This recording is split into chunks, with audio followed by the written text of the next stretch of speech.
Day 16, read the Bible in a year. Genesis 12, 13, 14, and 15.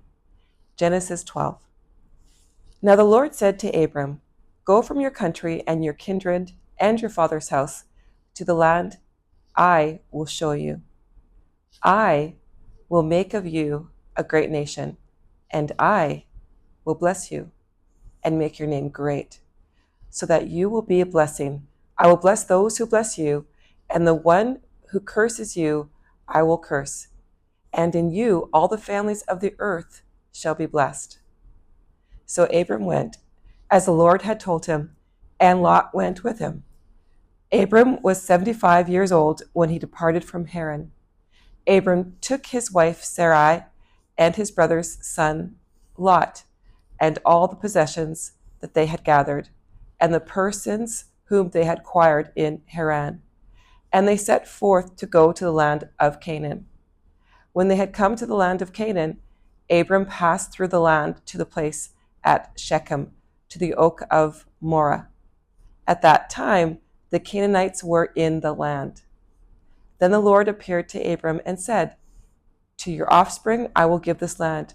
So he built there an altar to the Lord who had appeared to him. From there he moved on to the hill country on the east of Bethel and pitched his tent, with Bethel on the west and Ai on the east. And there he built an altar to the Lord and invoked the name of the Lord. And Abram journeyed on by stages toward the Negeb. Now there was a famine in the land, so Abram went down to Egypt to reside there as an alien, for the famine was severe in the land.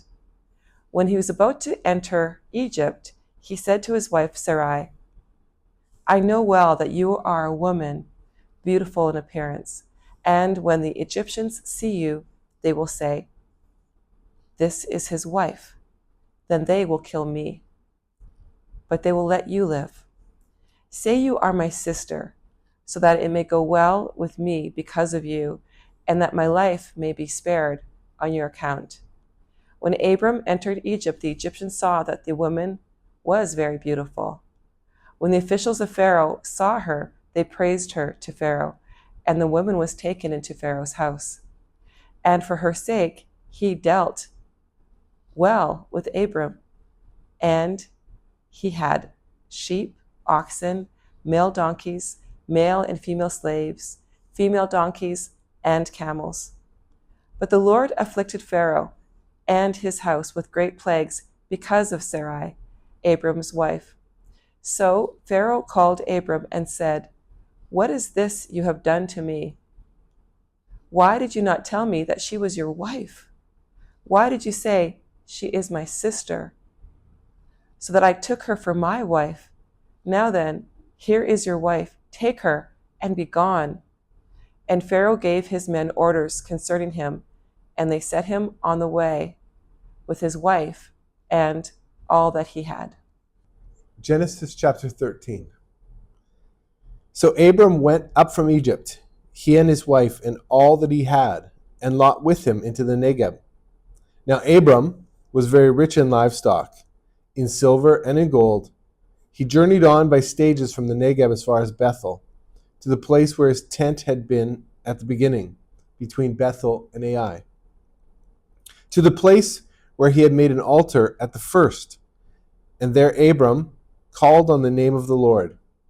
Now Lot, who went with Abram, also had flocks and herds and tents, so that the land could not support both of them living together, for their possessions were so great that they could not live together. And there was strife between the herders of Abraham's livestock and the herders of Lot's livestock. At that time, the Canaanites and the Perizzites lived in the land. Then Abram said to Lot, "Let there be no strife between you and me, for we are kindred. Is not the whole land before you? Separate yourself from me. If you take the left hand, then I will go to the right. Or if you take the right hand, then I will go to the left." Lot looked about him and saw that the plain of the Jordan was well watered, everywhere like the garden of the Lord, like the land of Egypt, in the direction of Zoar. This was before the Lord had destroyed Sodom and Gomorrah. So Lot chose for himself all the plain of the Jordan, and Lot journeyed eastward. Thus they separated from each other. Abram settled in the land of Canaan, while Lot settled among the cities of the plain and moved his tent as far as Sodom. Now the people of Sodom were wicked, great sinners against the Lord. The Lord said to Abram, after Lot had separated from him, "Raise your eyes now and look from the place where you are, northward and southward and eastward and westward. For all the land that you see, I will give to you and to your offspring forever. I will make your offspring like the dust of the earth, so that if one can count the dust of the earth, your offspring also can be counted. Rise up, walk through the length and the breadth of the land, for I will give it to you." So Abram moved his tent and came and settled by the oaks of Mamre, which are at Hebron, and there he built an altar to the Lord. Genesis 14. In the days of King Amraphel of Shinar, King Arioch of Elasar, King Chedorlaomer of Elam, and King Tidal of Goim, these kings made war with King Bera of Sodom, King Bersha of Gomorrah, King Shinab of Admah, King Shemeber of Zeboim, and the king of Bela, that is, Zoar. All these joined forces in the valley of Siddim, that is, the Dead Sea. 12 years they had served Chedorlaomer, but in the 13th year they rebelled. In the 14th year, Chedorlaomer and the kings who were with him came and subdued the Rephaim in Ashtaroth Karnaim, the Zazim in Ham, the Emim in Shiva Kiriathaim, and the Horites in the hill country of Seir, as far as El Paran, on the edge of the wilderness. Then they turned back and came to En-Mishpat, that is, Kadesh, and subdued all the country of the Amalekites, and also the Amorites who lived in Hazazon Tamar.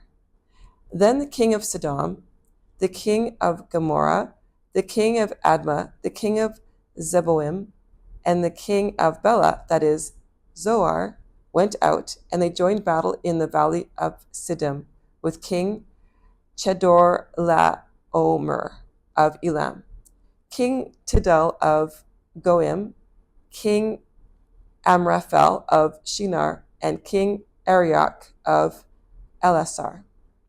4 kings against 5. Now the valley of Siddim was full of bitumen pits, and as the kings of Sodom and Gomorrah fled, some fell into them, and the rest fled to the hill country. So the enemy took all the goods of Sodom and Gomorrah and all their provisions and went their way. They also took Lot, the son of Abram's brother, who lived in Sodom, and his goods, and departed. Then one who had escaped came and told Abram the Hebrew, who was living by the oaks of Mamre, the Amorite, brother of Eshcol and of Aner. These were allies of Abram. When Abram heard that his nephew had been taken captive, he led forth his trained men, born in his house, 318 of them, and went in pursuit as far as Dan. He divided his forces against them by night, he and his servants, and routed them and pursued them in Hobah, north of Damascus. Then he brought back all the goods, and also brought back his nephew Lot with his goods, and the women and the people. After his return from the defeat of Chedorlaomer and the kings who were with him, The king of Sodom went out to meet him at the valley of Sheva, that is, the king's valley. And King Melchizedek of Salem brought out bread and wine. He was priest of God Most High. He blessed him and said, Blessed be Abram by God Most High, maker of heaven and earth, and blessed be God Most High, who has delivered your enemies into your hand. And Abram gave him 1/10 of everything. Then the king of Sodom said to Abram, Give me the persons, but take the goods for yourself. But Abram said to the king of Sodom, I have sworn to the Lord God Most High, maker of heaven and earth, that I would not take a thread or a sandal thong or anything that is yours, so that you might not say, I have made Abram rich. I will take nothing but what the young men have eaten, and the share of the men who went with me, Aner, Eshcol, and Mamre. Let them take their share. Genesis chapter 15. After these things, the word of the Lord came to Abram in a vision. Do not be afraid, Abram. I am your shield. Your reward shall be very great. But Abram said, O Lord God, what will you give me, for I continue childless, and the heir of my house is Eliezer of Damascus? And Abram said, You have given me no offspring, and so a slave born in my house is to be my heir. But the word of the Lord came to him, This man shall not be your heir. No one but your very own issue shall be your heir. He brought him outside and said, Look toward heaven and count the stars if you are able to count them. Then he said to him, So shall your descendants be. And he believed the Lord, and the Lord reckoned it to him as righteousness. Then he said to him, I am the Lord who brought you from Ur of the Chaldeans to give you this land to possess. But he said, O Lord God, how am I to know that I shall possess it? He said to him, Bring me a heifer 3 years old, a female goat 3 years old, a ram 3 years old, and a turtle dove and a young pigeon. He brought him all these and cut them in two, laying each half over against the other. But he did not cut the birds in two. And when the birds of prey came down on the carcasses, Abram drove them away. As the sun was going down, a deep sleep fell upon Abram, and a deep and terrifying darkness descended upon him. Then the Lord said to Abram, Know this for certain, that your offspring shall be aliens in a land that is not theirs, and shall be slaves there, and they shall be oppressed for 400 years. But I will bring judgment on the nation that they serve, and afterward they shall come out with great possessions. As for yourself, you shall go to your ancestors in peace. You shall be buried in a good old age, and they shall come back here in the 4th generation. For the iniquity of the Amorites is not yet complete. When the sun had gone down and it was dark, a smoking firepot and a flaming torch passed between these pieces. On that day the Lord made a covenant with Abram, saying, To your descendants I give this land, from the river of Egypt to the great river, the river of Euphrates, the land of the Kenites, the Kenizzites, the Cadmonites, the Hittites, the Perizzites, the Rephaim, the Amorites, the Canaanites, the Girgashites, and the Jebusites. Well, there's a lot of difficult names to pronounce in that one. Yeah, that's true. I was thinking about the one town, and it's spelled with an A and an I. Yes. So today that means something else, artificial intelligence. But Yes. I know for sure that it wasn't talking about artificial intelligence there. True. So I guess for us, the most important thing isn't how we pronounce these names. We're trying our best, but we're focusing on the relationships of man to man and man with God as we read through the Bible.